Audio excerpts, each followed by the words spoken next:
So video பார்த்துட்டு இருக்கும் வணக்கம். நம்ம வீடியோ பார்க்குற நிறைய பேர் அன்சப்ஸ்கிரைபராக தான் இருக்கீங்க. மறக்காம சப்ஸ்கிரைப் பண்ணிட்டு பக்கத்தில் பெல் ஐக்கனே ஆன்ல போட்டு வச்சுக்கோங்க. இன்னைக்கு வீடியோல நம்ம என்ன பார்க்க போறோம்னா, லாஸ்ட் வீக் வந்து திவாகர் அண்ட் வினோத்தனோட காம்போவை தான் பார்க்க போறோம். சார் என்னோட ஜட்டி எடுத்துறாதீங்க அப்படின்னாரு.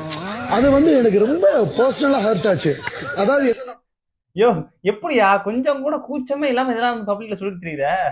ஆனா பிக் பாஸ் வரலாற்றிலேயே இந்த மாதிரி ஒரு பெரிய நாமினேஷன் எங்கேயுமே நான் பார்த்தது இல்லடா. ஜட்டியை திருடுறதுக்கு ஒரு குறைய சொல்றாருன்னு அது ஒரு நாமினேஷன் சொன்ன பத்தியா? நீ அங்கே நிக்க நீ தர்பீஸ் நல்லா பாருங்க, உங்க நடிப்பாருங்க நான் இழைச்சிட்டேன். ஆக்சுவலா நான் எப்படி இருப்பேன்னு எல்லாருக்கும் தெரியும். கண்ணமெல்லாம் நல்லா புசு புசு புசுன்னு இருக்கும், நல்லா வெயிட்டா இருப்பேன். நாங்க சாப்பாட்டுக்கு முக்கியத்துவம் கொடுப்பது கிடையாது, எங்களோட கேம்ஸுக்கும் எங்க விளையாட்டுக்கு தான். உப்பு கிடையாது, புளியே இல்லைங்க. இத்தனை நாளா நாங்க சமைச்சுக்கிட்டு இருக்கோம், புளி இல்லாம தான் சாப்பிடுறோம். சூப்பர் டீலர்ஸுக்கு ஸ்பெஷல் டீலர்ஸ் வந்தாலும் எல்லாம் கம்மி கம்மியா தான் வரும், அளவா தான் வரும். சோ இன்று பிக் பாஸ் ஹவுஸ்ல நாங்க நண்பர்கள்லாம் சேர்ந்து விஜய் சேதுபதி சார் அமிச்ச டிஷ் எல்லாம் நாங்க சாப்பிட போறோம்.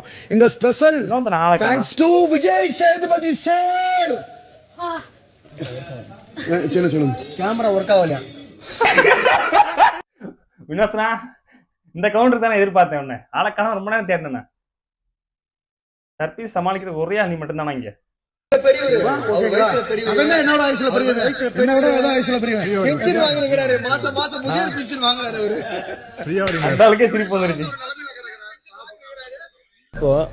விஜய் சேதுபதி சார் வராரு, உங்ககிட்ட சொல்றாரு நீங்க போறதுக்கு இப்ப இங்க இருக்கிறீங்களா அங்க இருக்கிறீங்களா உங்களை கேட்கறாரு, நீங்க என்ன சார் சொல்லுவீங்க? அந்த ஹவுஸா எங்க இருந்தாலும் ஓகே சார். அப்ப வீட்டுல போய் இருந்துட்டாருன்னா என்ன பண்ணுவேன்? நினைச்சேன் இந்த கவுண்டர் தான் வரும்னு நினைச்சேன். இல்ல போறேன்னா அந்த வீட்டுக்கு நான் போறேன் போகலன்னு சொல்லணும். எனக்கு இதெல்லாம் ஓகே அப்படின்னா வீட்டுக்கு கிளம்பி போனா போயிருவியா? மகேந்திர போகுமணி அதுக்கப்புறம் சொல்லுங்க. கத்தி கத்தி தொண்டை வலி அதே சொல்றேன். இந்த மாதிரி நான் நைட்ல கத்தனா உங்களுக்கு தூக்கம் வரமா வராதா? நைட்டு ஃபுல்லா இந்த மாதிரி இருந்தா வந்து இல்ல 3 ஜட்டி காணுங்க, 3 ஜட்டி காணுங்க, புது ஜட்டி. ஏன் சார் இந்த ஜட்டிக்கு இல்லையா சார் ஒரு 2 சேதுனா வீக்கெண்ட்ல தான் சார். தயவுசெய்து ஜட்டி பஞ்சாயத்து முடிச்சு விடுங்க. அது சரி, அதான் நான் வினோத்னா ஒரு ஜட்டி வாங்கி அவர் எப்படி போட முடியும்? அதான் 3 சேர்த்து ஒன்னா ஜாயிண்ட் அடிச்சு போட்டுக்கிறாப்ல.